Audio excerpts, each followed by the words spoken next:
Carbonyl compounds में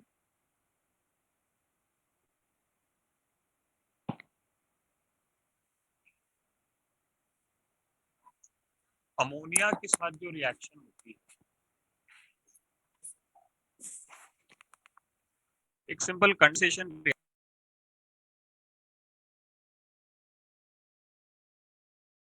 reaction है, and this is called addition sir video की आवाज थोड़ी स्लो है। Elimination process.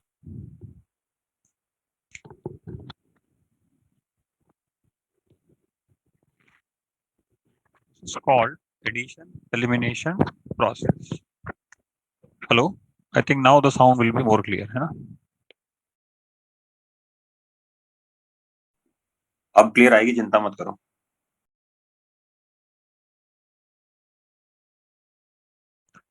Addition elimination process.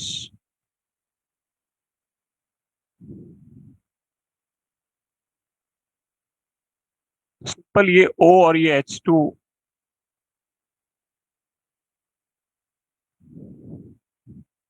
से हमें इस प्रकार का एक कंपाउंड दे सकते हैं, and in this particular case this product is called imine. अब जब हमने अमोनिया लिया तो हमें इमीन मिला। इसके डेरिवेटिव में यहाँ H के बजाय आप सबसे पहले कोई लेट से R ग्रुप आप ले लीजिए।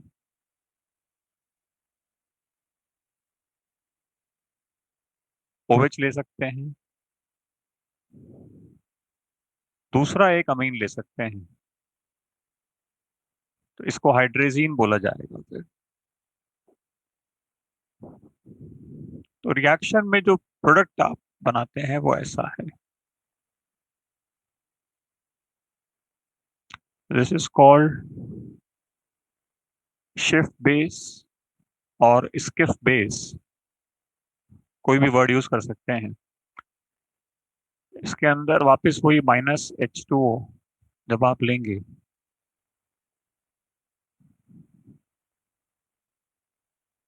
कॉल्ड ऑक्साइन, और हाइड्रेजीन के साथ जब रिएक्शन होती है तो प्रोडक्ट के फॉर्म में आप बनाते हैं हाइड्रेजोन। जो INE है that is been replaced by one, ये इसमें ध्यान में रखना होता है। हाइड्रोजीन के बाद आप चाहें तो और कंटिन्यू कर सकते हैं, फर्दर डेरिवेटिव बना सकते हैं। जैसे मैं कहना क्या चाहता हूं कि आप इसकी रिएक्शन हाइड्रोजीन के और डेरिवेटिव ले लीजिए। जैसे आपने यहाँ पे फर्दर सब्स्टिट्यूशन करके इसमें फिनाइल लगा दिया, इसका नाम हो जाएगा फिनाइल हाइड्रेजीन। हाइड्रोजीन के डेरिवेटिव्स में आइन इज रिप्लेस बाय ओन, तो जो प्रोडक्ट आप बनाएंगे उसका नाम हो जाएगा फिनाइल हाइड्रेजोन।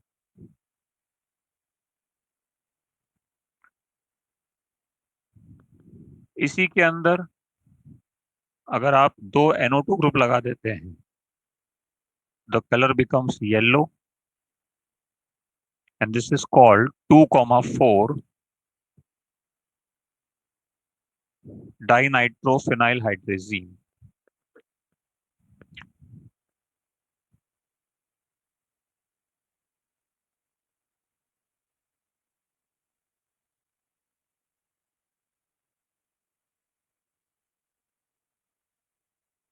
इसी को आप कहते थे 2,4-DNPH, ब्रेडीज रिएजेंट बोलते थे इसको।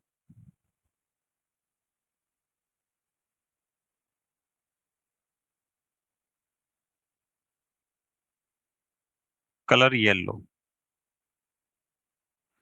जब आप रिएक्शन करवाएंगे तो प्रोडक्ट के फॉर्म में आपको ऐसा कुछ मिलेगा।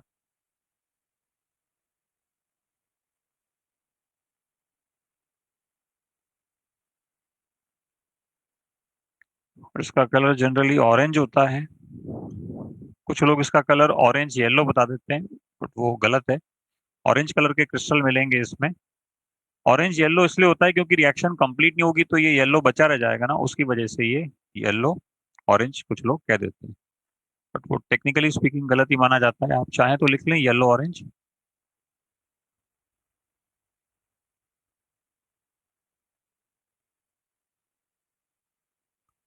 तो ये टेस्ट ऑफ कार्बोनिल कंपाउंड्स में आता था। इसके अंदर ये ध्यान रखना पड़ेगा कि this reaction serve as the test of carbonyl compound. इसको इंपॉर्टेंट लगा के लिख दीजिएगा, टेस्ट रिएक्शन हुआ करती थी। ये सिर्फ एल्डिहाइड और कीटोन इसमें दिया करते थे।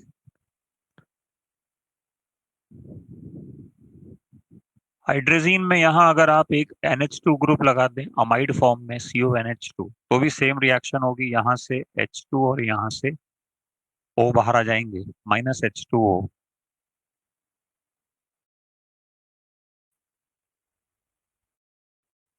और प्रोडक्ट ये मिल जाता है। This is called semi कार्बाजीन।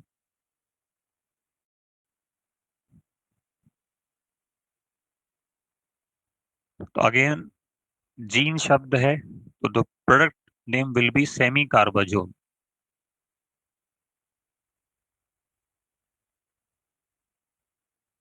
यहाँ पे जो एक बात आपको ध्यान रखनी है वो ये कि जैसे इसका नाम है 2,4-डाइनाइट्रोफिनाइल हाइड्रेजीन, तो इसका नाम हो जाएगा 2,4-डाई नाइट्रोफिनाइल। यहाँ तक तो सेम बनेगा, हाइड्रेजोन, ये इसका नाम हो जाएगा। तो पॉइंट ऑफ व्यू ये है कि ये ऑलमोस्ट सबके सब एक ही जैसी रिएक्शन कर रहे हैं।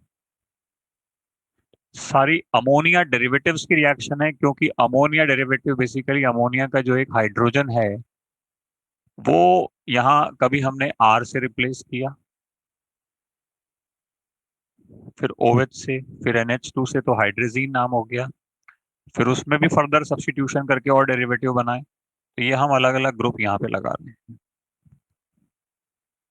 जरूरी नहीं है यही ग्रुप आप लगाना चाहें, कोई भी आप ग्रुप लगा सकते हैं। इट डिपेंड्स कि आप रिएक्शन कैसे करवाना चाहते हैं। मेनली जो चीज नाम ध्यान रखना है वो नाम है। सारे रिएक्टेंट्स और प्रोडक्ट्स के नाम आपको याद होने चाहिए। जैसे ये इनऑर्गेनिक मॉलिक्यूल है तो आपको नाम याद होगा, this is hydroxyl Amin.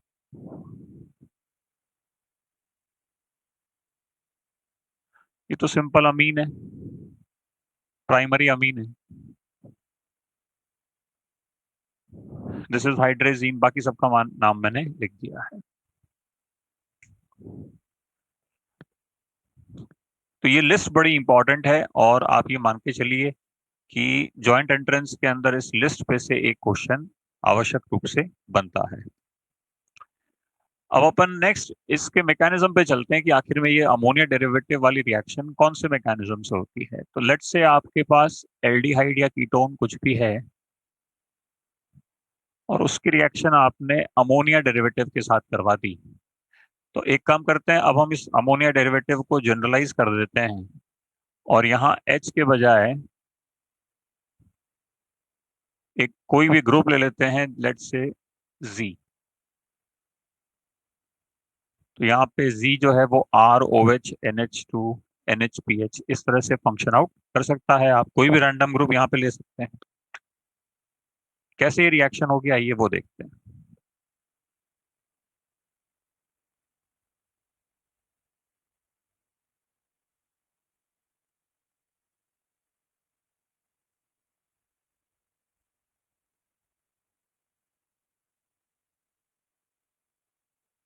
This is simple nucleophilic addition.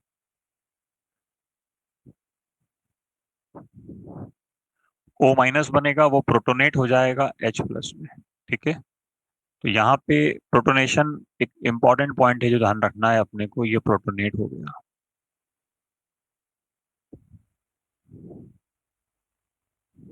यहाँ तक अपन पहुंच जाएंगे।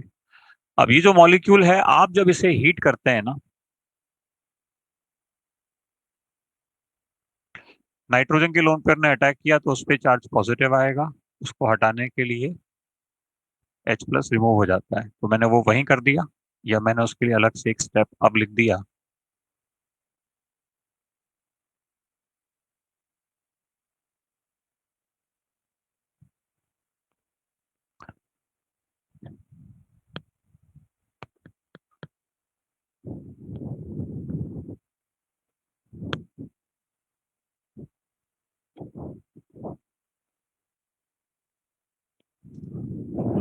अब जब आप इसे हीट करते हैं तो इसके अंदर further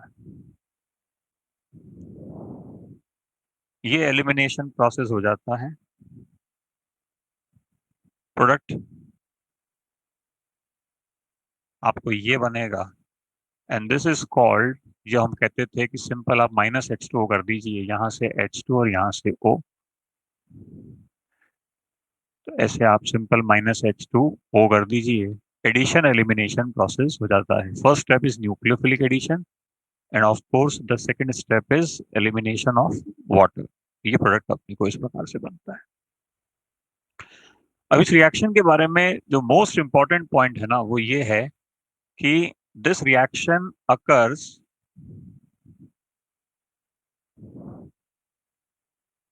only at pH 4 to 5।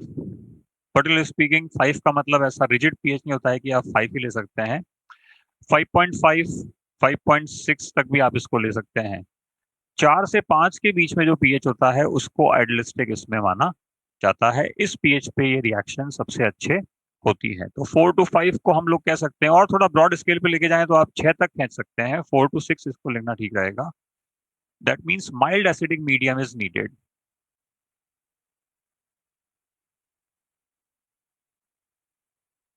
ये इसमें सबसे इंपॉर्टेंट बात है। इनफैक्ट एसिडिक बफर के अंदर ये रिएक्शन होती है ताकि पीएच मेंटेन रहे। अगर पीएच डिस्टर्ब हो जाएगा ना, तो ये पूरी रिएक्शन खत्म हो जाती है, डिस्टर्ब हो जाती है। इसके पीछे कारण बड़ा सिंपल सा है कि मीडियम आप माइल्ड एसिडिक लेंगे तो जहाँ O- बनेगा उसको ये H आपने दे दिया, ये मैंने हाईलाइट पहले ही किया था। ये चीज बड़ी इंपॉर्टेंट है। अब इसमें दूसरे पॉइंट आते हैं कि भाई आप इसमें बेसिक मीडियम वगैरह क्यों नहीं ले सकते, या फिर स्ट्रांगली एसिडिक मीडियम क्यों नहीं ले सकते। मैं उस पर आऊंगा और अभी उस चीज को मैं आपके सामने डिस्कवर अप करके रखूंगा। एक बार आप यहाँ तक कॉपी करें और ये स्पष्ट रूप से लिख लें कि the reaction occurs only in the mild acidic medium और the buffer acidic medium maintaining this pH. Ideal जो पीएच इसका माना जाता है ना, दैट इज 4.8 4.7 4.5 भी चल जाता है। वो आइडियल पीएच इसके लिए माना जाता है।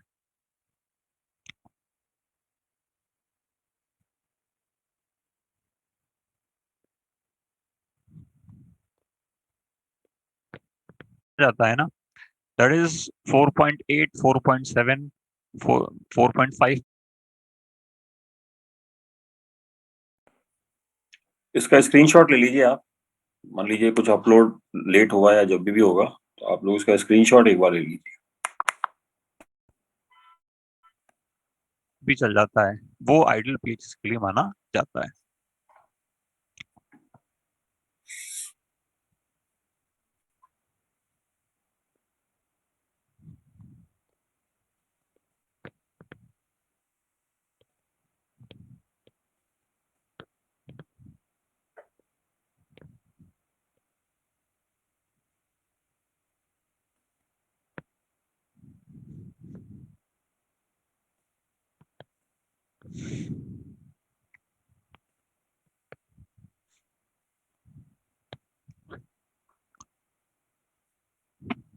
अब इसमें पीएच की क्या रोल है, अपन उस पे आते हैं। तो जैसे क्वेश्चन इसके अंदर ऐसा पूछा जाएगा,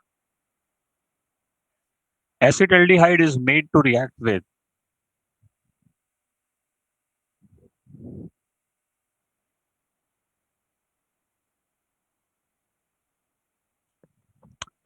तो एग्जैक्टली क्या है कि इसका मतलब ये है कि जो रिएक्शन दिया हुआ था ना, उसमें मेन रिएजेंट तो NH2OH ही था, अमोनिया डेरिवेटिव वाली रिएक्शन है। बट क्योंकि वो HBr के साथ था, और HBr कर क्या रहा है यहाँ पे, तो I think HBr is providing the medium that is called mild acidic. तो उतना ही एसिड डालते हैं कि हमें एक पीएच मेंटेन हो जाए, और वो वहाँ बफर के साथ मेंटेन रखते हैं। तो जो इसमें बफर का कंसेप्ट है, ऐसा नहीं प्योर HBr डालेंगे, उसको बफर के कंसेप्ट में अपन डालेंगे, बट उतना नहीं जाएंगे। सबसे पहली बात यह है कि ये मॉलिक्यूल बाय नेचर बेस है और ये एसिड है। तो एसिड और बेस जैसे ही आपस में मिलेंगे तो वो अपने न्यूक्लियोफिलिक एडिशन तो बाद में करेंगे, पहले सॉल्ट फॉर्म में रहेंगे, और इसीलिए क्वेश्चन इस सॉल्ट फॉर्म के साथ दिया जाता है। इन दोनों में इक्विलिब्रियम रहेगा और वो इक्विलिब्रियम को हम यूटिलाइज करेंगे टू परफॉर्म द रिएक्शन। तो इसमें जैसे ही मॉलिक्यूल इस फॉर्म में आएगा, ये न्यूक्लियोफिलिक एडिशन परफॉर्म करेगा और फिर रिएक्शन आपको उसी पैटर्न पे करवानी है। शॉर्ट में आप करवाना चाहें तो ऑक्साइम बना लीजिए, ये O और ये H2। ये पूछा जाए, डिटेल्स पूछी जाए कि इसमें कितने स्टेप हुए, तो मैंने यहाँ लिखा हुआ भी है। दो मैकेनिज्म इन्वॉल्व हुए, पहला एडिशन और दूसरा एलिमिनेशन।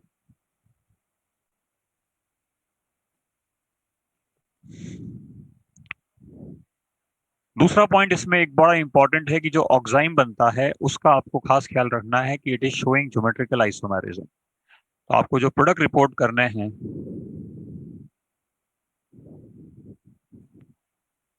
वो दो रिपोर्ट करने हैं, सिस ट्रांस, सिन एंटी या ई और जेड, जैसे भी आप कहना चाहें वो ध्यान रखना है आपको। तो दो प्रोडक्ट बन रहे हैं यहाँ पे ज्योमेट्रिकली, वो स्पीशी जो है वो एलिजिबल है ज्योमेट्रिकल आइसोमेरिज्म के, तो आप कहीं एक प्रोडक्ट रिपोर्ट ना करें। तो ये छोटी मोटी बातें हैं। अब बच्चे को कई बार क्या है, ऐसे क्वेश्चन आते हैं, कई बार ऐसे क्वेश्चन आते हैं। क्वेश्चन किसी भी फॉर्म में हो, अगर सॉल्ट फॉर्म में दिया हुआ है तो भी आप ओरिजिनल अमोनिया डेरिवेटिव उसके अंदर से एक्सट्रैक्ट कर लें और फटाफट से रिएक्शन को परफॉर्म कर दें।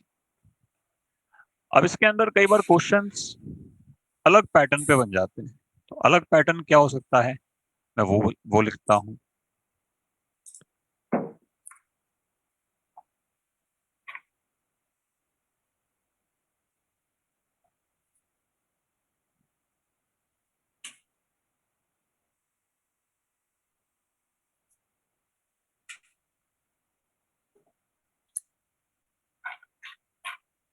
मान लीजिए ऐसा क्वेश्चन अपने पास आ गया, तो ये क्वेश्चन थोड़ा देखने में लगता है कि पता नहीं कौन सा है, बट बहुत इजी अमोनिया डेरिवेटिव वाला क्वेश्चन है, क्योंकि यहाँ एल्डिहाइड ग्रुप है, ये सॉल्ट फॉर्म में दिया हुआ है, तो आप इसको फटाफट एक्सट्रैक्ट कर लें इक्विलिब्रियम के लिए।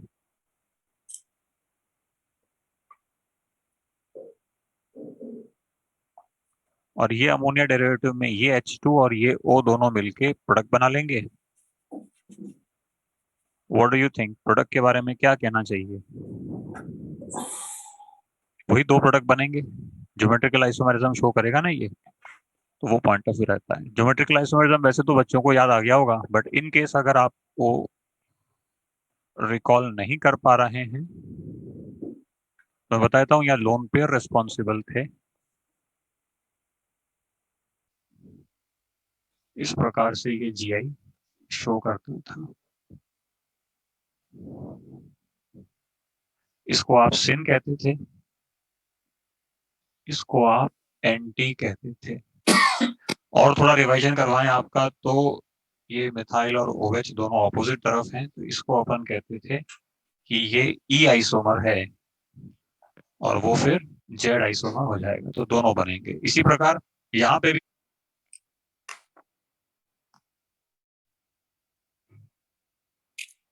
Hello, yes sir. I think एक चीज इसमें आपको क्लियर हुई होगी कि अभी ये जो ऑक्साइम बना है ये आगे जाके बैकमान रीअरेंजमेंट करवा सकता है अगर इसमें कंसंट्रेटेड H2SO4 डाल दिया जाए। तो एक रिएक्शन की चेन बन जाएगी कि पहले ऑक्साइम बना और फिर वो बैकमान रीअरेंजमेंट पे चला गया। अगर क्वेश्चन कहता है तो, और नहीं कहता है तो यहीं तक रोक देना उसको। तो वो पॉइंट ऑफ व्यू आपको शेयर करना पड़ेगा।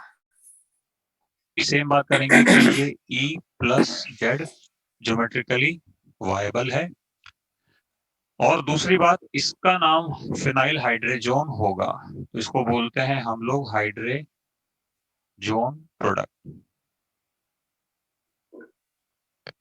ये क्वेश्चन पूछा जा चुका है, क्या इसे हाइड्रेजोन प्रोडक्ट कहेंगे? प्रोडक्ट इसमें ही बनेगा बट उसे ऑक्साइम कहेंगे, उसका नाम पर्टिकुलर हाइड्रेजोन नहीं होगा।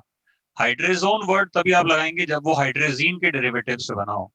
तो आप देखिए ये हाइड्रेजीन से बना है, इसलिए हाइड्रेजोन प्रोडक्ट आपको इसमें नाम लगाना है। तो ये चीजें इसमें थोड़ी इंपॉर्टेंट रहती है। रिएक्शन एडिशन एलिमिनेशन है, इसके पॉइंट ऑफ व्यू में एक चीज और बताता हूं।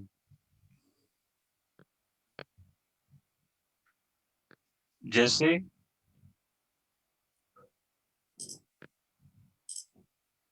लेट्स थर्ड एग्जांपल, मान लो इसका रिएक्शन हमने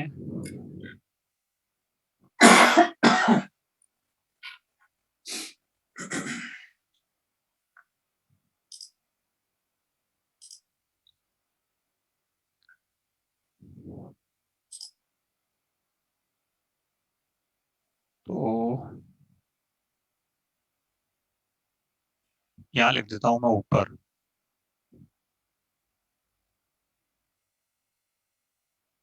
इसका रिएक्शन हमने सेमी कार्बाजीन से करवाया।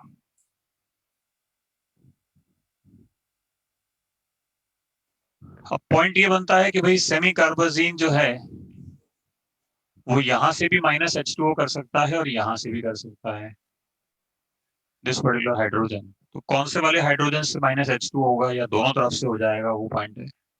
तो ये वाली साइड से बिल्कुल भी नहीं होगा क्योंकि ये लोन पेयर कॉन्जुगेटेड है।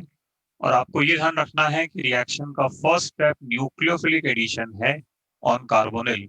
इस कार्बोनिल पे यही न्यूक्लियोफिलिक एडिशन कर सकते हैं, ये तो अमाइड है और अमाइड कभी भी न्यूक्लियोफिलिक नहीं होते थे because nitrogen is very well conjugated. तो जो भी आपने करवाना है ना वो यही करवाना है।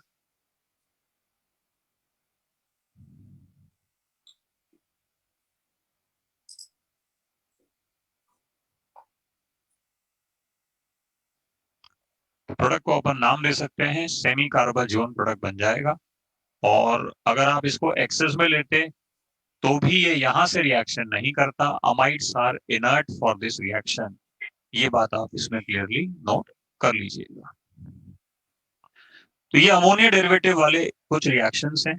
अब आइए अपन इस पे चलते हैं कि इसमें क्वेश्चंस कैसे कैसे बनते हैं, how the questions are formed and how they are answered.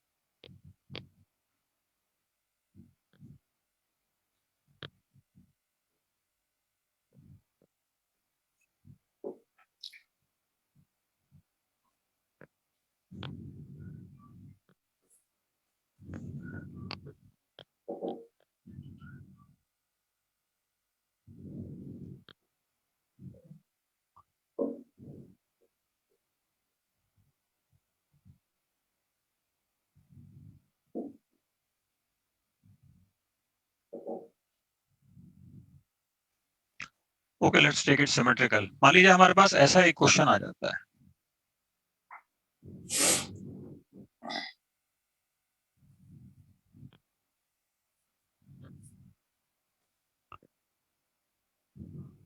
अब ये जो रिएक्शन है this is I think perfect reaction. We should go for the addition and elimination process. कैसे, आइए शुरुआत करते हैं। Ammonium carbonate is basically heated, तो आपको मालूम है अमोनिया मिलेगा और H2CO3 that is basically providing the medium, इससे ज्यादा कुछ भी नहीं है। एक्वस मीडियम में लेंगे इसको। अमोनिया सबसे पहले न्यूक्लियोफिलिक एडिशन शो करेगा। तो फर्स्ट स्टेप,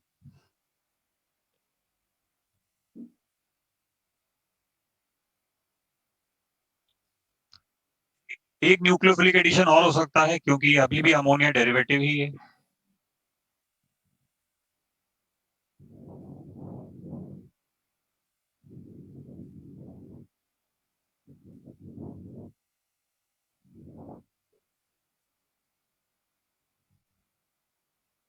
तो नाइट्रोजन पे एक हाइड्रोजन यहाँ रिमेनेंट हो जाएगा। तो यहाँ पे न्यूक्लियोफिलिक एडिशन कितनी बार हुआ अगर ये पूछा जाए तो I think it has been 2 times. It is second nucleophilic addition, simple nucleophilic addition ही। अब जब आप इसे हीट करेंगे तो नेक्स्ट प्रोसेस एलिमिनेशन होता है। एलिमिनेशन में आपने ये हाइड्रोजन हटाने हैं एक एक करके to give a very well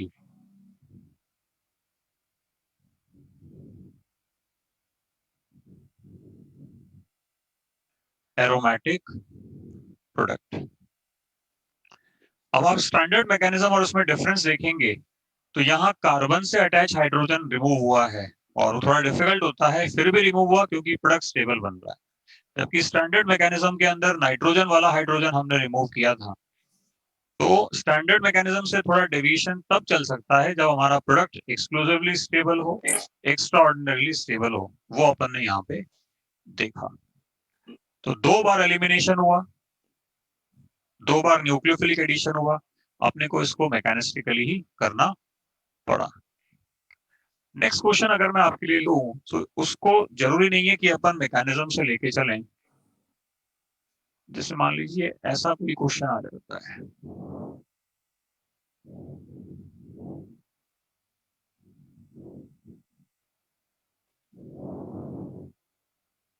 अब इस तरह के क्वेश्चन में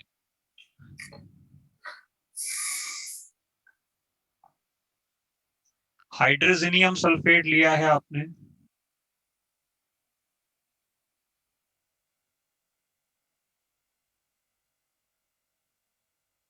तो इस तरह के क्वेश्चन में आप इसको बस तरीके से लिख लीजिए और आप सिंपल बिना मैकेनिज्म के भी इसको परफॉर्म कर सकते हैं और मैकेनिज्म भी करें तो भी कोई दिक्कत नहीं है। आइए शुरू करते हैं। पर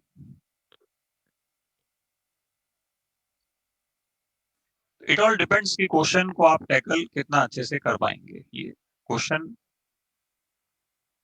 दिखने में थोड़ा डिफिकल्ट लग रहा है बट इतना कॉम्प्लेक्स है नहीं। AC basically means acetyl group. Hydrogenium sulphate में अपन हाइड्रोजन निकाल लेंगे। Sulphate is just providing the acidic medium, the bisulphate H plus है ना इसमें, तो मीडियम जस्ट इसमें प्रोवाइड हो रहा है। अब आप चाहें तो सिंपल कंडेंसेशन ऑफर कर दें -H2O।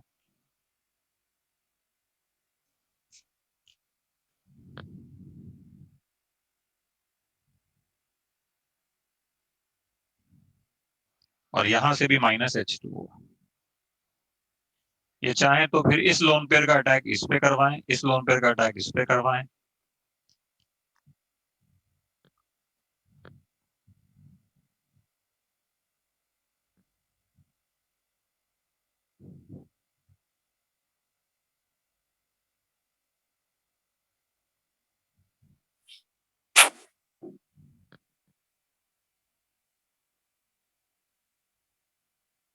ये प्रोडक्ट बन जाएगा अपने पास। तो इसमें कोई जरूरत नहीं पड़ी अपने को मैकेनिज्म की, वो चीज मैं आपसे शेयर कर रहा था।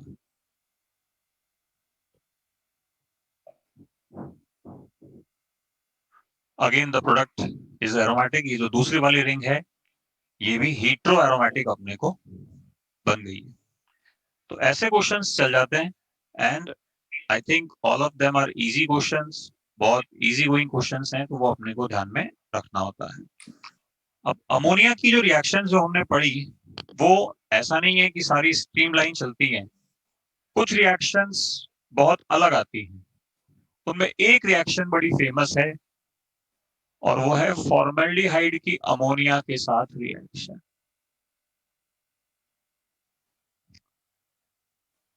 कहने को तो इसको एक स्टैंडर्ड रिएक्शन अपन मान सकते हैं और स्टैंडर्ड रिएक्शन में -H2O अपने को करके इसमें क्लैरिटी लेके आ जानी चाहिए कि अच्छा हाँ ये ऐसा हो जाएगा। बट एग्जैक्टली ये रिएक्शन ऐसी नहीं होती। इसके अंदर एक इस तरह का कॉम्प्लेक्स कंपाउंड बन जाता है।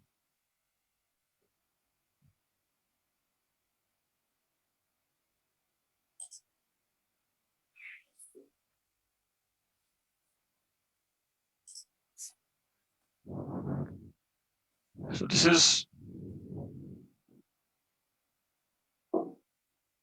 urotropine and this is the drug for urinary diseases। तो इसको ज्यादा इंपॉर्टेंस देनी, ये कैसे बना और इसमें क्या हो गया एग्जैक्टली इसको 6:4 रेशो में बनाते हैं। इसका पूरा मैकेनिज्म भी है, बट क्योंकि वो सिलेबस में नहीं है, आउट ऑफ सिलेबस है, बिल्कुल दूर दूर तक अपने को उसमें ध्यान नहीं देना है। इतना तो आपको समझ गया आ गया होगा कि ये बेसिकली पॉलीमराइजेशन प्रोसेस है। पहले ये इस पर अटैक करेगा, अटैक करने के बाद ये बनेगा, फिर ये दूसरे फॉर्मेल्डिहाइड पे अटैक करेगा, और ऐसे करके वो रिंग बनती जाएगी। वो प्रोसेस में फॉलो होता है, बट ठीक है हमारे कोर्स में नहीं है। तो हमें बस ये ध्यान रखना है कि सारे मॉलिक्यूल अमोनिया के साथ या उसके डेरिवेटिव के साथ सिंपल -H2O रिएक्शन करेंगे। ये ऑक्सीजन और ये हाइड्रोजन आपने एलिमिनेट करना है।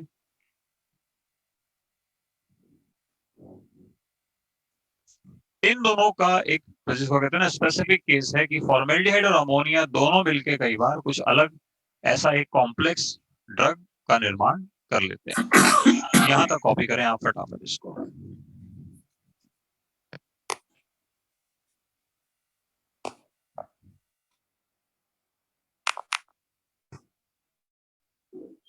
यहाँ तक कोई डाउट हो तो पूछ लीजिए आप लोग।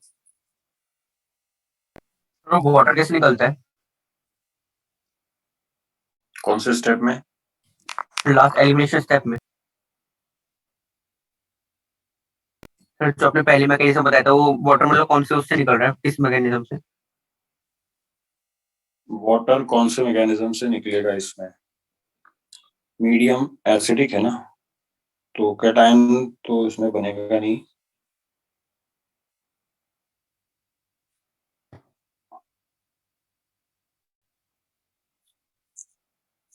OH है।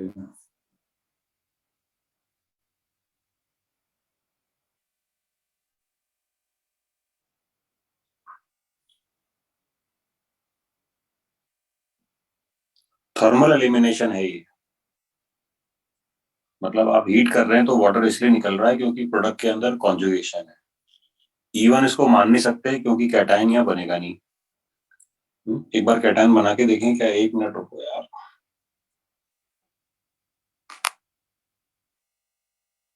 कभी सोचा नहीं कि वाटर कौन से मैकेनिज्म से निकल रहा है। स्क्रीन क्लियर है क्या? Yes sir.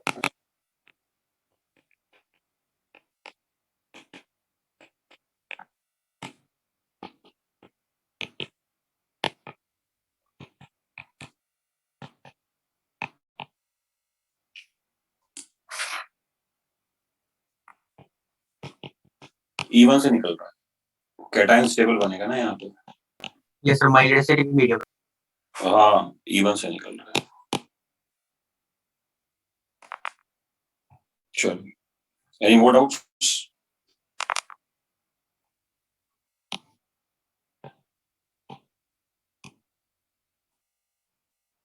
किसी और बच्चे को डाउट है क्या इसमें? अनम्यूट का ऑप्शन दिया है मैंने, अगर डाउट हो तो।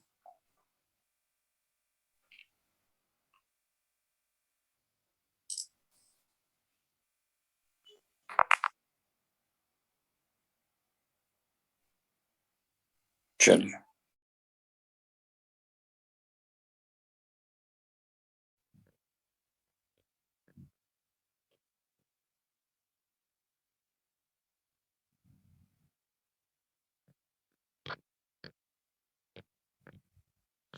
इस वाले रिएक्शन का आप चाहें तो मैकेनिज्म भी लिख के देखिएगा, वो भी, उससे भी आप सेम जगह पहुंचेंगे।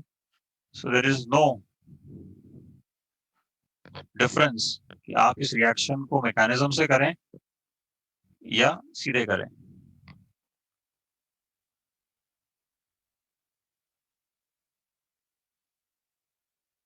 कुछ सवाल और करते हैं अपन इसके अंदर, जैसे इस तरह के सिंपल क्वेश्चंस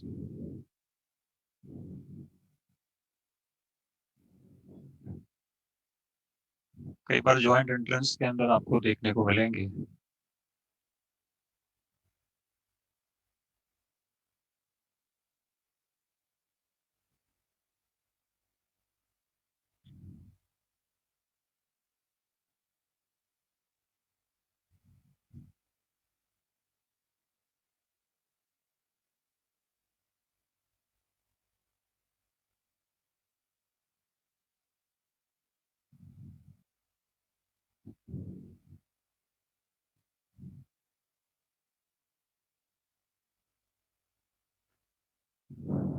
तो आइए इनको ट्राई करते हैं कि ये क्वेश्चंस कैसे होंगे।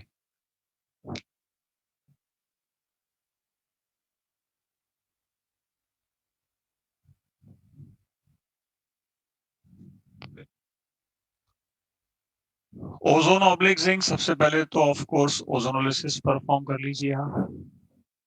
ओजोनोलिसिस दिया हुआ नहीं है तो आपको बेंजीन का नहीं करना। अगर जैसे बेंजीन और ओलिफेनिक बॉन्ड,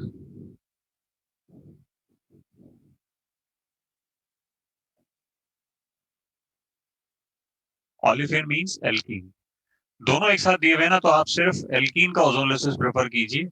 बेंजीन का ओजोनोलिसिस हो जाता है, बट उसकी एक स्पेसिफिक कंडीशन क्वेश्चन में दे वो, या कोई हिंट दे तो ही आप उसको करवाइए।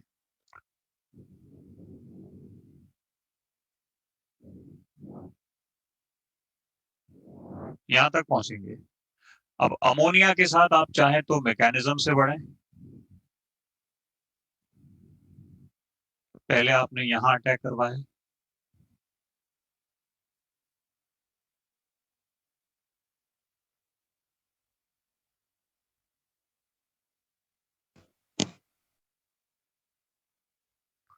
फिर अगेन न्यूक्लियोफिलिक एडिशन।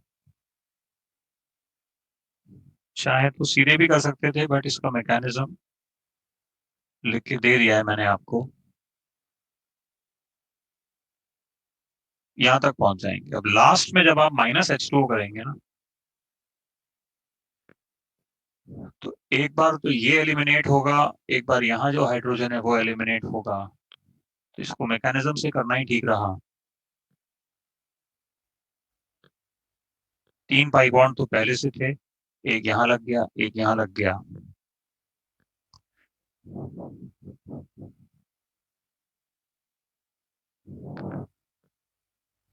तो इस प्रकार का अपने को प्रोडक्ट बन जाएगा।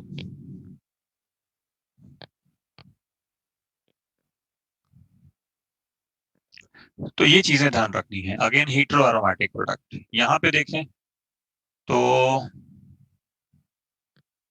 ये तो सिंपल लग रहा है, इसको मैकेनिज्म जाने की कोई जरूरत नहीं है। ये ऑक्सीजन हटाइए और ये हाइड्रोजन,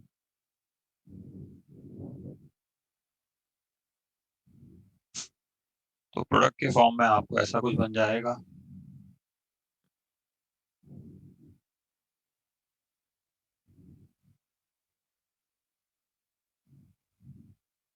ठीक है, और फिर इसका रिडक्शन ये हाइड्रोजन से करवा रहे हैं, तो इसमें एक छोटा सा कंसेप्ट आ गया बड़ा अच्छा। हाइड्रोजनेशन के दौरान आपको बताया था कि बेंजीन का रिडक्शन नहीं होता, तो बेंजीन का रिडक्शन नहीं होगा तो बस ये इमीन का रिडक्शन आप करवा लीजिए।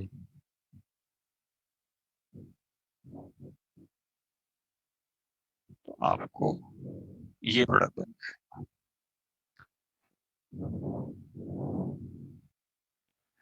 तो ये दो क्वेश्चंस हैं।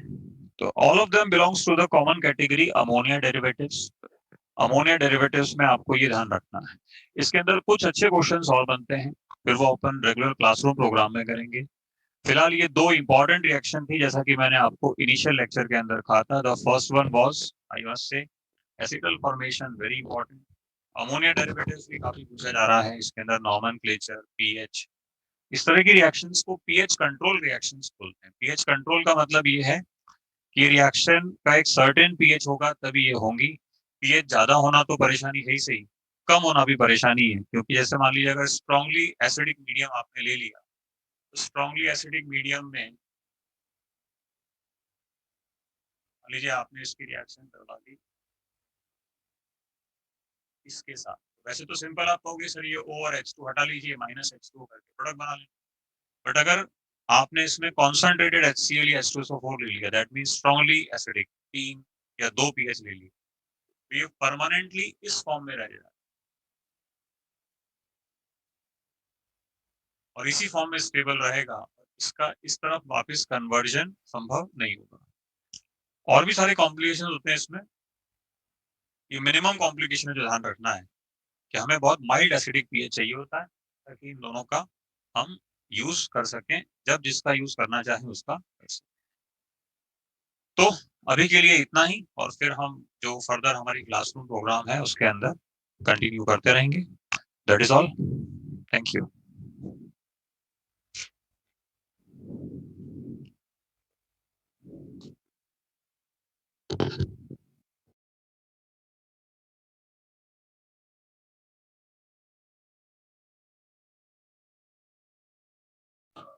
यहाँ तक किसी को डाउट है तो बताइए एक बार। सर बेंजीन का ओजोनोलिसिस कब करेंगे और कब नहीं करेंगे बता दीजिए। बेंजीन का ओजोनोलिसिस हमेशा करेंगे, बट अगर क्वेश्चन इस तरह का दिया हुआ हो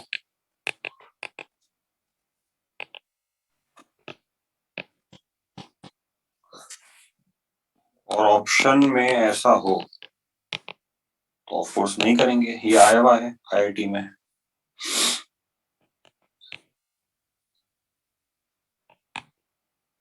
ये पॉइंट ऑफ व्यू शेयर कर रहे हैं। ओके सर लास्ट क्वेश्चन में एक मिथाइल ग्रुप मिसिंग है।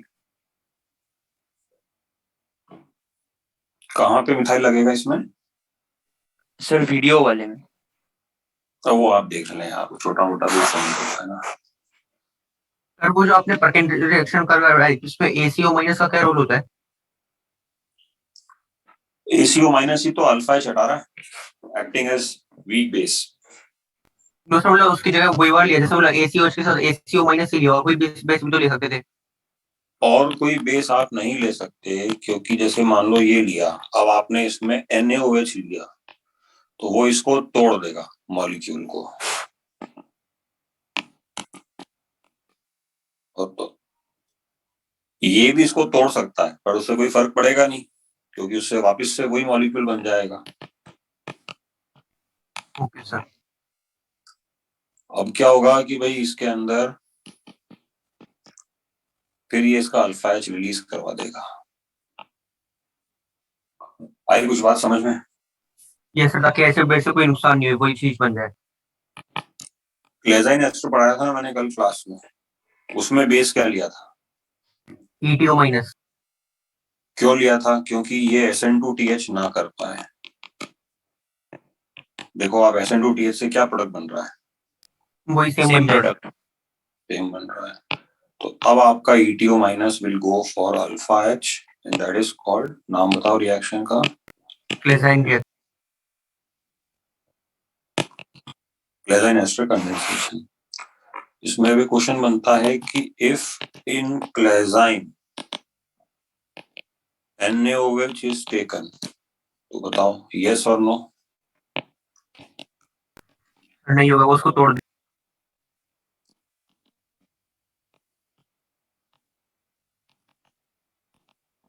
सपोनिफिकेशन हो जाएगा ना। ये बात समझ में आ रही? पॉइंट बड़ा क्लियर है, पॉइंट बड़ा सिंपल है कि क्लेजाइन के अंदर आप NaOH नहीं ले सकते वरना सपोनिफिकेशन हो जाएगा। तो आपको यहाँ जो बेस लेना है ना, आप एक काम करना ना, मैं आपको एक सजेशन देता हूँ कि आपके पास कंडेंसेशन कितने प्रकार के हैं, आप ये बताओ। 4-5 प्रकार के कंडेंसेशन हो गए ना। 5 प्रकार। एल्डोल कह नहीं जा रहा हूँ, हालांकि कंडेंसेशन नहीं, बट वो भी लिख लेना।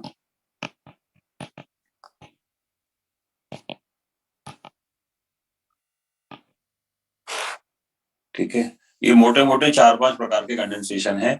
इनके यहाँ पे इनको एक एक करके रिएक्शन में लिख लेना, तो आपको ये अंदाजा हो जाएगा कि किसमें क्या है। तो ये शॉर्ट नोट्स की तरह आपका बिहेवियर बन जाएगा। ठीक है, चलो ठीक है। तो अब आज का लेक्चर शुरू करते हैं। बेसिकली कुछ छोटी मोटी बातें हैं आज के लेक्चर में, उनको शुरू करके और इस टॉपिक को कंप्लीट करते हैं, what that is called carbonyl, है ना।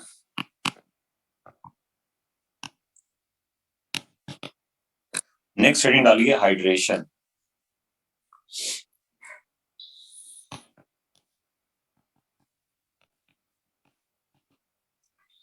कार्बोनिल कंपाउंड को अगर अपन वाटर में डालते हैं ना, तो एक नेचुरल हाइड्रेशन प्रोसेस हो जाता है। सिंपल H और OH इसके अंदर जुड़ जाते हैं and this is called hydrated carbonyl compound.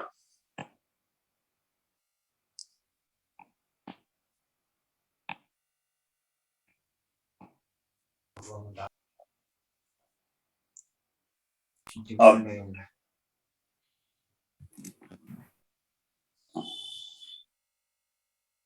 क्या हुआ, कोई डाउट है क्या किसी को? Hello? No doubt sir. No doubt.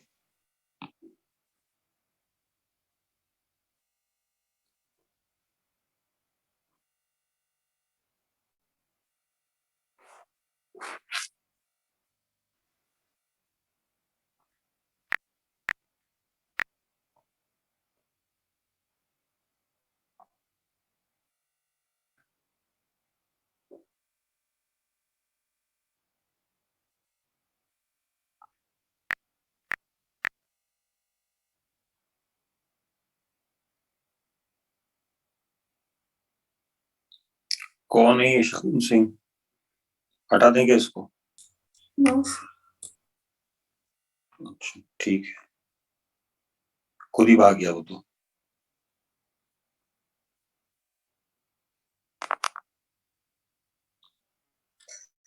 चलो, तो अब एक्चुअली क्या होता है कि ये जो रिएक्शन है ना बच्चों, ये इक्विलिब्रियम में चलती है।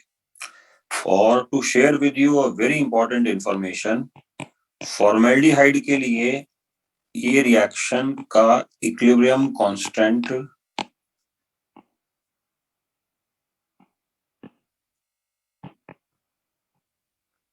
KH का मतलब equilibrium constant for hydration is greater than 1 हो गया। अब आप थोड़ा अपना आयोनिक का नॉलेज यूज करो कि अगर K ग्रेटर देन 1 होता था, इसका मतलब आप क्या रिजल्ट निकालेंगे?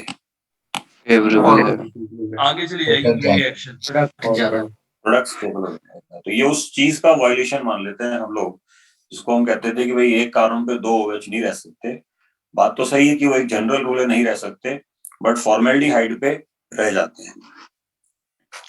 फिर अगर आपको एक चीज शेयर करूं तो वो क्यों नहीं रह सकते उसका कारण आप यूं समझिए कि बेंजल्डिहाइड की रिएक्शन अगर आप करवाते हैं ना वाटर के साथ, तो basically you will be getting this type. इसके अंदर क्रे is very very less than 1। अब वेरी वेरी लेस देन 1 का क्या मतलब हो जाएगा अपने पास? बैकवर्ड जाएगी। बैकवर्ड रिएक्शन देगी। तो अगर रिएक्शन बैकवर्ड हो जाएगी, इसका मतलब बड़ा सिंपल सा है, अपन ये कह सकते हैं कि ये वाला जो मॉलिक्यूल है इसको अपन कहेंगे कि एक कार्बन पे 2 OH नहीं रह सकते, और फिर इसीलिए वो -H2O करके और वो प्रोडक्ट बना लेते हैं।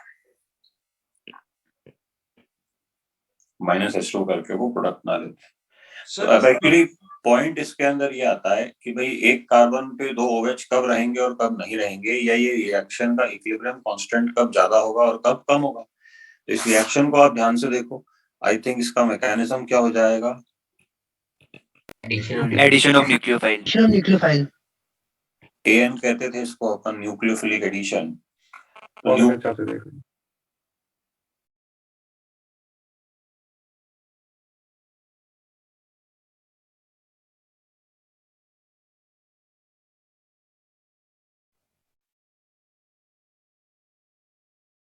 सर आपकी आवाज नहीं आ रही है।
हेलो सर, सर का टैग किसी ने हैक कर निकाल लिया।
हाँ, लास्ट पॉइंट क्या समझा था आपने? आप न्यूक्लियोफिलिक एडिशन बता रहे थे। अच्छा, ये वाला पॉइंट सुन लिया था। उसके बाद अपन ये बोलते हैं कि भाई ऑल कार्बोनिल कंपाउंड्स, जिस भी कार्बोनिल कंपाउंड की रिएक्टिविटी फॉर्मेल्डिहाइड से ज्यादा होगी ना, वो ये न्यूक्लियोफिलिक एडिशन फास्ट कर लेगा और हेंस उसका हाइड्रेट बन जाएगा, क्योंकि उसका K मोर देन 1 आ जाएगा। क्योंकि अपन ने फॉर्मेल्डिहाइड को देखा कि फॉर्मेल्डिहाइड के अंदर K is slightly greater than 1, तो वो पॉइंट ऑफ व्यू अपने को यहाँ पे शेयर करना होता है। तो अब आपको ये देखना है कि भाई इन तीनों में से पानी डालने पे कौन सा मॉलिक्यूल हाइड्रेट बनाएगा, ये पॉइंट ऑफ व्यू है। तो क्या लगता है आपको? सर बस पहला वाला बना लेगा, यस क्योंकि बनाएगा सर, लास्ट वाले बनाएगा। पॉजिटिव चार्ज ज्यादा है और इसी चीज को आपने बॉन्डिंग में पढ़ा होगा। हाइड्रोजन बॉन्डिंग कर लेते हैं इसमें OH के साथ।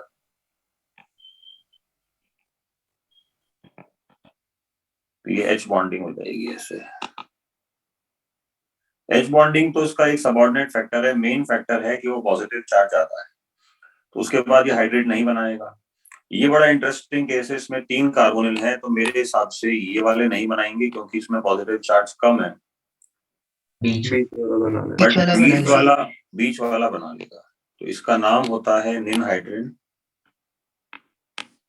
तो ये बना देगा एक्चुअली। इसके अंदर भी you can observe that particular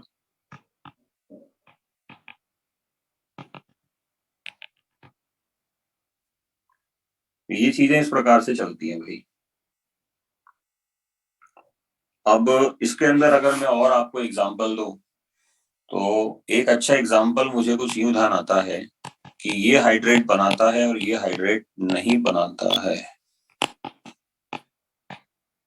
ऐसा कुछ आपको याद आ रहा है? कभी हमने कुछ पढ़ा हो ऐसा? Yes sir, yes sir. Angle angle reduced. तो वो फैक्टर इसमें थोड़ा सा वर्कआउट करता है।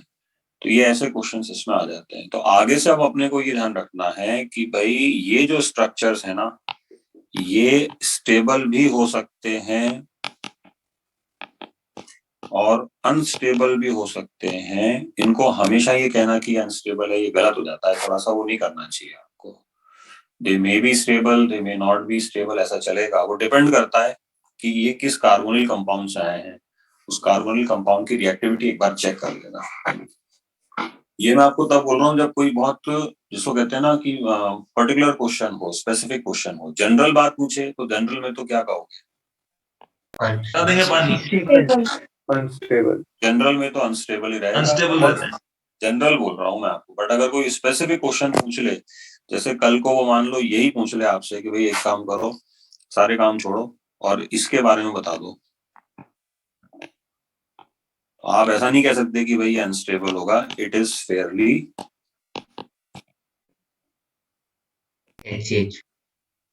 स्टेबल फॉर्म, क्योंकि वो HCHO से आया है ना, तो वो पॉइंट ऑफ व्यू इसमें रहता है। ये एक हाइड्रेशन वाली रिएक्शन बाकी थी, है ना। और एक लास्ट रिएक्शन इसमें अपनी कार्बोनिल कंपाउंड के अंदर बाकी रह गई, separation of aldehydes and ketones. तो separation of aldehyde and ketones के अंदर अगर अपन बात करें तो एक रिएजेंट काम में आता है NaHSO3 sodium bisulphide. Sodium bisulphide क्या करता है? ये एल्डिहाइड और कीटोन का मिक्सचर होता है ना,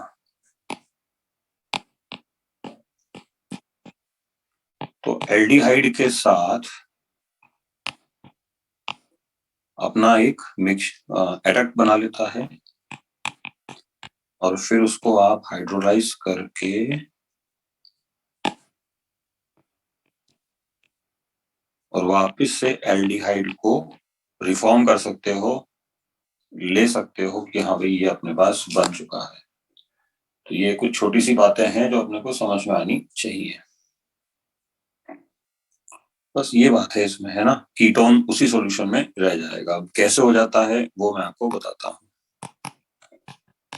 मान लो अपने पास ये एल्डिहाइड है, अपन ने इसमें डाला NaHSO3, तो इसके अंदर HSO3 अटैकिंग रिएजेंट होगा। इसमें सल्फर के लोन पेयर भी अटैक कर सकते हैं, ऑक्सीजन के भी। तो हमें मालूम है किसकी न्यूक्लियोफिलिसिटी ज्यादा है, सल्फर।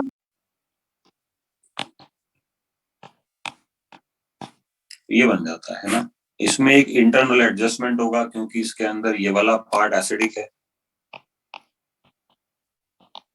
और ये वाला पार्ट बेसिक है।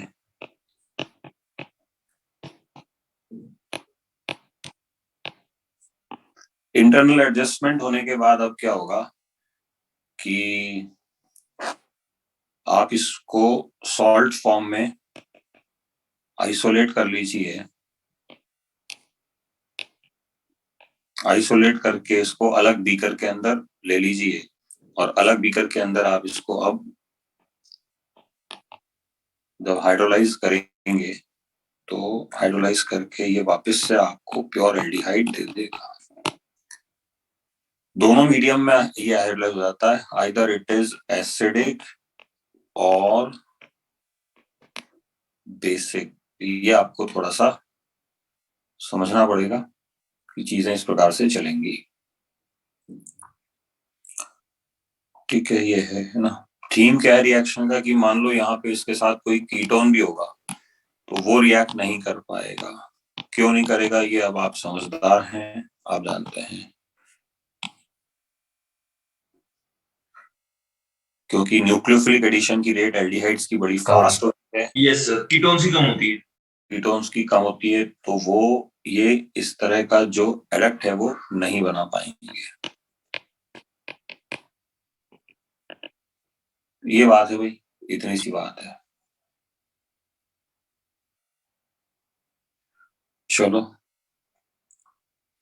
तो ये आई थिंक एल्डिहाइड कीटोन्स के अंदर ऑलमोस्ट जितना भी अपना पोर्शन है वो कवर अप हो गया। इसमें कुछ बचता नहीं है। टेस्ट और पढ़ देता हूँ आपको। वो सब पढ़े हुए हैं शायद आपने रिडॉक्स के अंदर, पर मुझे पता नहीं पढ़े या नहीं पढ़े।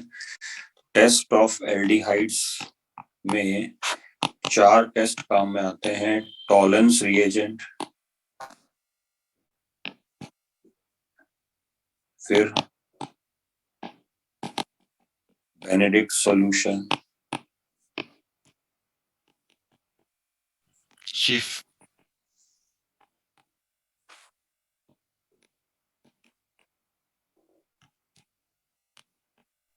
सर ये सब तो पीओसी में वो जो आपने पीओसी में पढ़ा था ना, बेसिकली ये उसका एक अंडरस्टैंडिंग ओवरव्यू है कि ये सारी की सारी रिडॉक्स रिएक्शंस चलेंगी। रिएक्शन का थीम बड़ा सिंपल सा है, aldehydes are good reducing agents and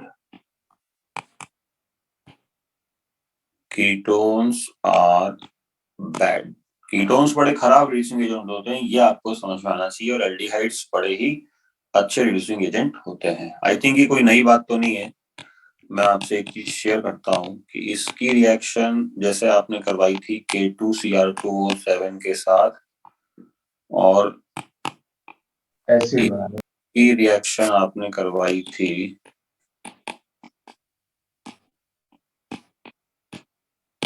तो यहाँ पे तो रिएक्शन हो जाती थी, तो यहाँ पे कोई रिएक्शन नहीं होती थी। तो अपन ऐसा कह सकते हैं कि क्रोमियम यहाँ पे +7 में है और यहाँ +3 में क्या हो गया, Reduce. तो ये कह सकते हैं ना कि the aldehydes are good reducing agent, है ना। मतलब मेरा पॉइंट ऑफ व्यू आप समझ रहे हो ना कि मैंने बात बदल के बोली। K2Cr2O7 अभी ऑक्सीडाइजिंग एजेंट पे फोकस नहीं कर रहे, अभी aldehydes are reducing agent. Agent तो अब उस पॉइंट ऑफ व्यू को आप समझोगे ना तो ये आपको बहुत इजी लगेगा, आपको लगेगा कि यार ये तो अपन इसको समझ गए। जैसे मान लो अपन ने इसके अंदर रिएक्शन डाली AgNO3 अमोनिया के साथ, है ना, उसके बाद अपन ने इसकी रिएक्शन डाली कॉपर सल्फेट के साथ इन सोडियम पोटेशियम टार्ट्रेट, फिर अपन ने वापस कॉपर सल्फेट का कलर ब्लू होता है, ये तो याद होगा आपको।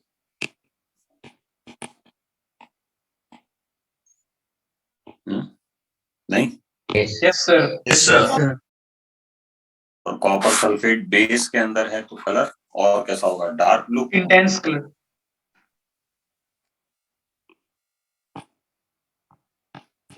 कॉपर सल्फेट के अंदर अमोनिया या कोई बेस डाल दो, कॉम्प्लेक्स बना लेगा ना वो, Sir, intense blue Intensity color बढ़ जाएगी लगेगा। उससे। कलर हो जाता है ब्लू, डार्क ब्लू हो जाता है। चलो फिर अपन डायरेक्शन चेंज कर रहे हैं अपना, एक्चुअली वो ऑर्गेनिक से इनऑर्गेनिक जाने में पेन रुकता नहीं है। अब आपको ये समझ में आना चाहिए कि दिस इज रिड्यूसिंग एजेंट। तो रिड्यूसिंग एजेंट क्या करता है बच्चों, ये बता दो मुझे, +1 से कहाँ लेके जाएगा, Zero में। +2 से +1 +1 में। +1 में। ये सिंपल सी रिएक्शन है। इनके कलर आप बताओ, तो ये Silver से। सिल्वर में सिल्वर मिरर हो जाएगा, क्रीम्सन रेड।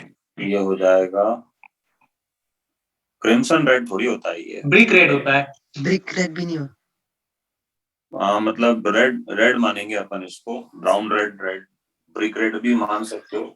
क्रिम्सन, तो क्रिम्सन का क्या मतलब होता है, खूनी लाल। Yes sir. क्रिम्सन का मतलब ब्लड, क्रिम्सन रेड थोड़ी होगा ये। क्या कर रहे हो यार, कुछ भी चला रहे हो तुम, है मुझे लगता है कि सर को इनऑर्गेनिक नहीं आती होगी, चलो कोई बात नहीं। ये इस प्रकार से चलता है, तो ये हो जाएंगे अपन। उसके बाद शिफ्ट टेस्ट वगैरह भी है ना, शिफ्ट पिंक का टेस्ट होता है, वो सब नाम याद रख लो। ये है भाई एल्डिहाइड और कीटोन्स के अंदर, है ना। अब एक्चुअली मेरा पॉइंट ऑफ व्यू तो फिलहाल ये है कि आप एक बार शीट उठाओ और, अच्छा एक रिएक्शन और बाकी है इसके अंदर, HVZ रिएक्शन।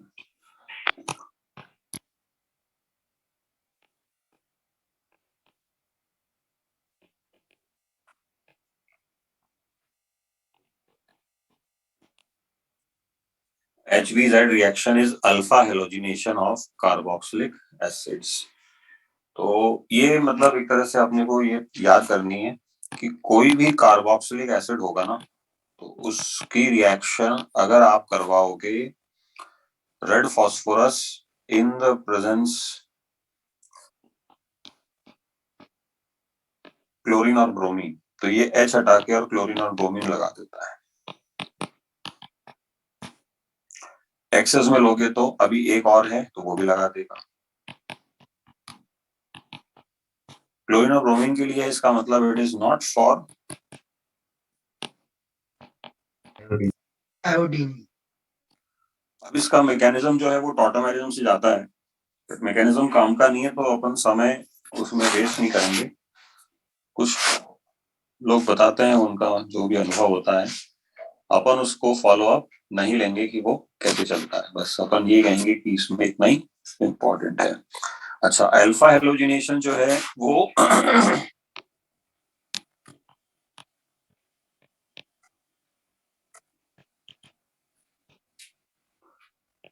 कार्बोनिल कंपाउंड्स का भी होता है और दोनों मीडियम में होता है, ठीक है, एसिड और बेस। तो अब अगर अपन उसको शेयर करें कि भाई क्या है कैसे है, तो मैं आपको वो दिखाता हूँ। जैसे मान लो ये अपने पास कोई कार्बोनिल कंपाउंड है,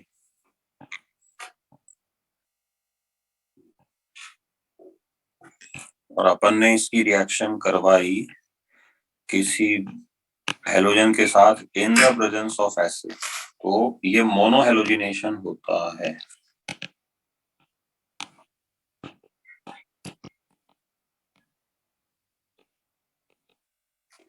और अगर यही रिएक्शन आप बेस के साथ करवाएं तो ये पॉलीहेलोजिनेशन होता है। पॉली का मतलब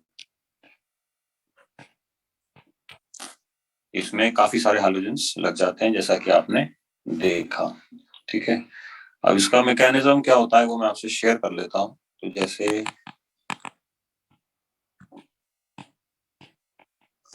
इसके बारे में अगर अपन देखें तो ये तो आपको क्लियर होता ही होगा कि ये पॉलीहेलोजिनेशन कैसे हो रहा है। कैन यू प्रेडिक्ट कि अपन ने कभी देखा हो? यस सर, एच निकाल यस लेगा। सर, अल्फा एच वहां का निकालेगा। अरे हेलोफॉर्म रिएक्शन पढ़ाई थी, Yes sir, chloroform reaction okay है। Yes sir, yes sir. उसी का तो स्क्रैच है ये, उसी को स्क्रैप किया है मैंने थोड़ा सा। कहाँ से उठाया है उसका थोड़ा सा देखो ना। पहले स्टेप में ये एनायन बनेगा और फिर ये क्लोरीन ब्रोमीन पे अटैक करके और अपने को एक प्रोडक्ट बना देगा। ऐसा कुछ याद आ रहा है? Yes sir, yes sir.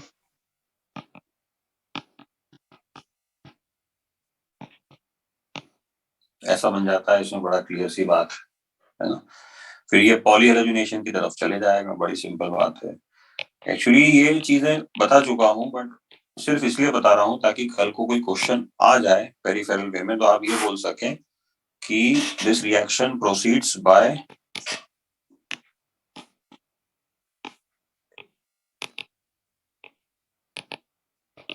Anion intermediate. ठीक है,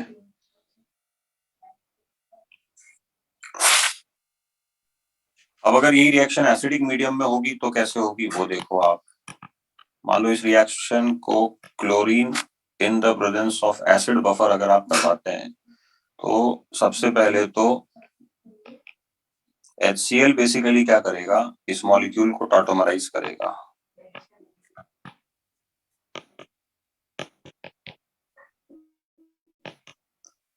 अब ये जो इनॉल इंटरमीडिएट से चल रही है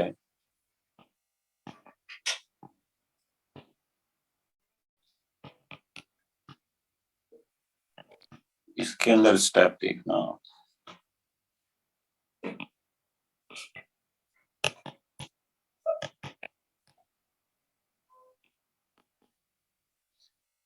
ठीक है, ऑक्सीजन पे चार्ज पॉजिटिव आएगा तो वो डेफिनेटली H हट जाएगा। Will be getting mono halo. इसके अंदर कहीं भी एनायन बना क्या? No sir. No sir. Enol से चलती है, जबकि ये वाली जो है वो कहाँ मैंने लिखा नहीं शायद है, अनायन इंटरमीडिएट से चलती है। ये ध्यान रखना है आपको। ठीक है, RDS की बात करें तो इसके अंदर जो RDS रहेगा वो फर्स्ट स्टेप रहेगा और इसके अंदर भी जो RDS है वो फर्स्ट स्टेप रहेगा। अब आप बताओ, दोनों के अंदर RDS फर्स्ट स्टेप है, इसका मतलब क्लोरीन लो, ब्रोमीन लो और आयोडीन लो, तीनों की रेट सेम है। सेम चली जाएगी। ये पॉइंट ऑफ व्यू अपने पास रहता है। सर सेकंड वाले के फर्स्ट में तो टॉटोमराइज हुआ है, वो आरडीएस होगा क्या? टॉटोमरिज्म स्लो प्रोसेस होता है डेफिनेटली। एक छोटा सा रिडक्शन का पोर्शन भी है, मुझे पता नहीं आप लोगों ने कवर किया है या नहीं किया है, मैं उसको भी पढ़ा देता हूँ। नाइट्रोबेंजीन है ये, आप इसको देख रहे होंगे। और नाइट्रोबेंजीन की अगर अपन रिएक्शन करवाएं तो SN/HCl या Fe/HCl तो क्या प्रोडक्ट बनेगा?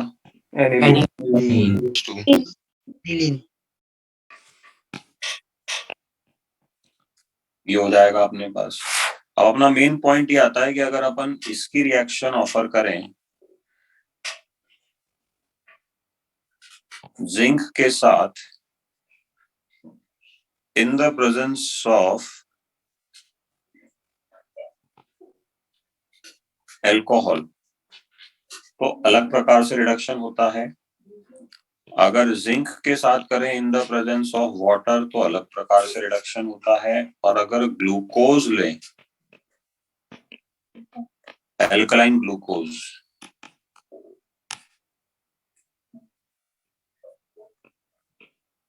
तो अलग प्रकार से रिडक्शन होता है। एल्कलाइन ग्लूकोज के अंदर ये इस प्रकार का डाइमर बना के और आपको प्रोडक्ट रिपोर्ट करेगा।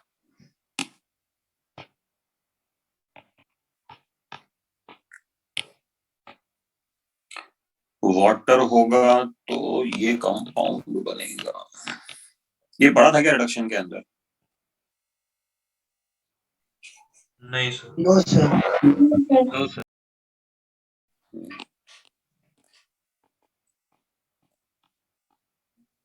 ठीक है, इनका मैकेनिज्म भी होता है कि भाई ये क्यों हो रहे होंगे।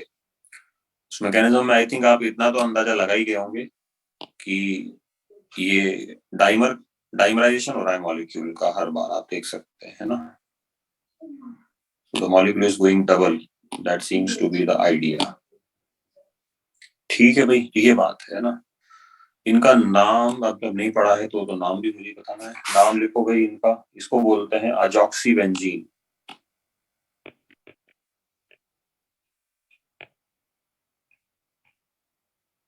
इसको बोलते हैं, इसका नाम तो बता दो कम से कम, ये तो जीआई में पढ़ा है।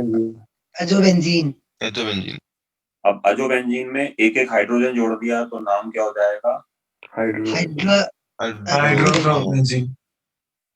बेंजीन। और उसमें एक ऑक्सीजन जोड़ दिया इसलिए नाम हो जाएगा अजॉक्सीबेंजीन। तो आप एक तरह से अजोबेंजीन को हॉटस्पॉट में रखो, उससे काम हो जाएगा। में भी एजोबेंजीन बनता हाँ जी, है। LiAlH4 में भी एजोबेंजीन बनता है क्या? LiAlH4। हाँ, तो इसका मतलब पढ़ाया तो होगा या फिर तुम्हारे को वहां पे ही है? तो सर आपने टेस्ट करते समय बोला था। ये आपने LiAlH4 पढ़ाया होगा ना, जहाँ पे आपको वहां देखना नाइट्रोबेंजीन के रिडक्शन से अजोबेंजीन बनता है इसके अंदर। तो ये आप शायद भूल गए होंगे, एक बार नोट चेक करेंगे तो उसमें क्लियर हो जाएगा, ये सारी चीजें वहां होंगी। बट मेन जो रिडक्शन है ना इसका वो ये वाला है। अच्छा, इसमें ऊपर ZN/HCl ले सकते हैं क्या? Yes sir. कैसे ले सकते हैं? कैसे? तो H2 निकाल निकल जाएगी। गैस निकल जाएगी। हाँ, है ना। Basically these are metals above hydrogen. Above hydrogen. Hydrogen से ऊपर वाले Highly active. हाँ, वो बात है ना। इसके अंदर कार्बोनिल टेंटेटिव आपका कंप्लीट है। फिर भी अगर कुछ छोटा मोटा रह गया होगा, हो सकता है कुछ 2-3 रिएक्शन रह गई हो मेरी गलती से, तो वो डिस्कशन के दौरान सामने आ जाएंगी। मैं उसको वर्कआउट करके कंप्लीट करा दूंगा। मेरी तरफ से होमवर्क बड़ा कंप्लीट है और वो है शीट ऑफ कार्बोनिल। आप इसको शुरू कर दो। Exercise 1, then 2, then 3, turn 1, turn 2, turn 3। इसको सीरियसली ले लो। और मैं इतना ही कह सकता हूं, इसके बाद आप चाहो तो जेई का पेपर आराम से दे सकते हो। एक क्वेश्चन का फ्लो रहेगा अप एंड डाउन में, वो भी बायोमोलिक्यूल का होगा, मतलब है ना, बस उससे ज्यादा कुछ भी नहीं छूटा हुआ है। तो now it's time to get serious. हो सकता है कार्बोनिल कंपाउंड के अंदर कुछ 2-3 रिएक्शन आपको मिलेगी, अच्छा ये छूट गई है, तो वो मैं हाथों हाथ कवर अप करवा दूंगा, उसमें कोई बहुत बड़ा इश्यू नहीं है ना। कुछ चीजें याद करने की हैं, इसको ऐसे करते हैं, वो सारी चीजें जो याद करने की हैं वो आज या कल की क्लास में मैं आपको बता दूंगा। भाई ये चीजें ऐसी हैं जो इसको रटना पड़ता है अपने को, ठीक है। ये बात है बच्चों। तो PDF शेयर कर दीजिए।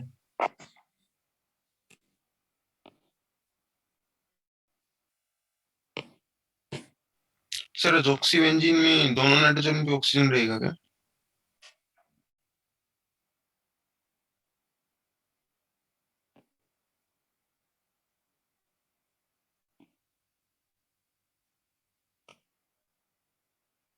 दोनों नाइट्रोजन पे ऑक्सीजन रहेगा क्या? एक मिनट चेक करते हैं, दोनों पे है कि एक पे है। एक ही पे तो है, दोनों पे कैसे लाओगे? थोड़ा सोचो। एक नाइट्रोजन से आप पॉजिटिव और नेगेटिव चार्ज आ गया तो दूसरे नाइट्रोजन पे भी दिलवाओगे तो 2 पॉजिटिव एडजस्टेंट आ जाएंगे ना। Is it possible?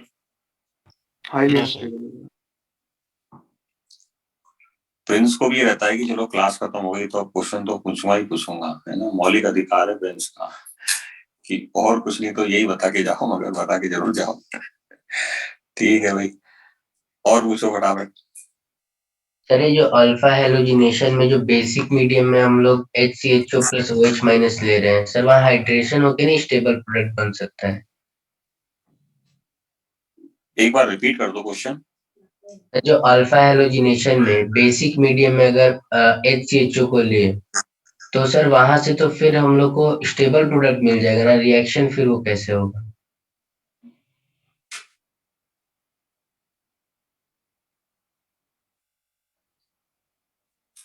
क्वेश्चन नहीं समझ पा रहा हूँ मैं, ये बेसिक मीडियम है, अब यहाँ करना क्या चाहते हो? हाँ सर, इसी पेज पे सर, जैसे यहाँ पे OH माइनस और HCHO है, तो सर यहाँ पे न्यूक्लियोफिलिक एडिशन नहीं कर लेगा OH माइनस?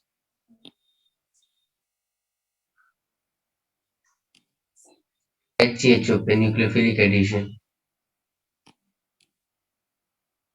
HCHO किसी बातें कर रहे हो? ये HCHO हो गया, इसमें अल्फा H ही नहीं है तो इसमें हेलोजिनेशन का कोई स्कोप ही नहीं है। ये तो केनी जारो चले गई ना बेस डालते ही।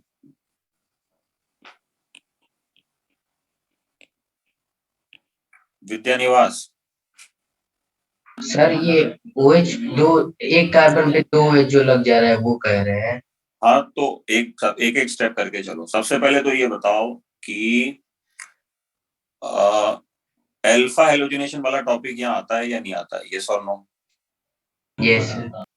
अरे कैसे आएगा, उसमें अल्फा H ही नहीं, अल्फा हाइड्रोजन मिसिंग है ना भाई। नहीं समझे क्या पूछ रहे हैं? भाई आपका डाउट आराम से बोलो, दोबारा से मैं समझाता हूँ, बोलो अब। ये फॉर्मेल्डिहाइड है, इसको हमने फॉर्मेल्डिहाइड में आपने बेस डाला तो आप ये पूछ रहे हो कि अल्फा हेलोजिनेशन होगा या नहीं होगा, यही पॉइंट है। अच्छा हाँ, यहाँ पे नहीं होगा, ठीक है सर, समझ। क्यों नहीं होगा? अल्फा हाइड्रोजन ही नहीं, एक ही कार्बन मिसिंग है, पहला पॉइंट। दूसरा पॉइंट आप ये देखो ना कि ये OH माइनस जैसे ही अटैक करेगा तो एक लिंक बिठाता हूँ आपको, बहुत अच्छा लिंक, अभी आपको बहुत अच्छा समझ में आएगा। ये देखो, ये किसका मैकेनिज्म लग रहा है आप लोगों को देखने से? केनी जारो। अब थोड़ी अकल लगाओ, कैनिजारो में क्या यहाँ पे एक कार्बन पे 2 OH आ गए क्या? यस। यस। क्यों आ गए, क्यों आ गए? फॉर्मेल्डिहाइड है, इसका K स्टेबल है, ग्रेटर देन 1। क्योंकि इसका हाइड्रेशन स्टेबल होता है। स्टेबल प्रोडक्ट पॉसिबल है। तो वो लिंक, मतलब एक लिंक क्रिएट करने की कोशिश करो, वो दोनों चीजें जुड़ रही हैं आपस में, जोड़ पा रहे हो अगर आप तो, मतलब it is like a puzzle. मैंने अलग अलग स्लॉट में पढ़ाया है, हाइड्रेशन अलग होता है, कैनिजारो अलग होता है, बट नोटिस करो कैनिजारो के अंदर हाइड्रेशन इन्वॉल्व हो गया या नहीं हो गया, उस डोमेन में आया या नहीं आया? Yes sir. यस सर, आ गया। आ गया। ये बात है भाई। चलो क्या टाइम हो गया, ठीक है, ये बात है ना। आज रात की क्लास में एनसीईआरटी डिस्कस करेंगे और उसमें वो करेंगे, क्या नाम है, चैप्टर 12 की मार्किंग करवा दूंगा मैं आपको, है ना, तो ये कंप्लीट हो जाएगा आपका, है ना। और इसमें क्या नाम है उसका, एक आज शाम को क्लास है क्या, कितने बजे क्लास है दोपहर में, दोपहर वालों की? Last slot. लास्ट स्लॉट में। लास्ट स्लॉट में, है ना। तो उसको डीसी में कन्वर्ट कर लेते हैं, जिस जिस बच्चे को जो जो डाउट है वो अपने डाउट्स प्रिपेयर करके लाए और उसको अपन सॉर्ट आउट करेंगे उसमें, है ना। जितने भी तरह की क्लास है, जो भी तरह के आपके डाउट्स होंगे ना, वो सब आप लेके आइएगा, मैं क्लियर करने की कोशिश करूंगा, है ना। और आपकी कुछ 7-8 डीपीपी बाकी है, ज्यादा नहीं है, मैक्सिमम क्वेश्चंस तो मैंने करवा दिए उसमें। वो डीपीपी का भी अलॉटमेंट मैं नेक्स्ट वीक में आपको कर दूंगा। तो ये आपका डीपीपी और एक्सरसाइज का सिलेबस कंप्लीट हो जाएगा। उसके बाद एपीएसपी ले लेंगे तो ऑल कंक्लूड, ठीक है जी।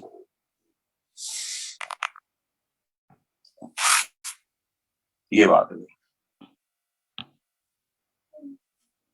रिडक्शन ऑक्सीडेशन भी हो जाएगा, चिंता मत करो, है ना। ये बात है, ठीक है। That is all from right now, thank you, bye. Thank you sir. And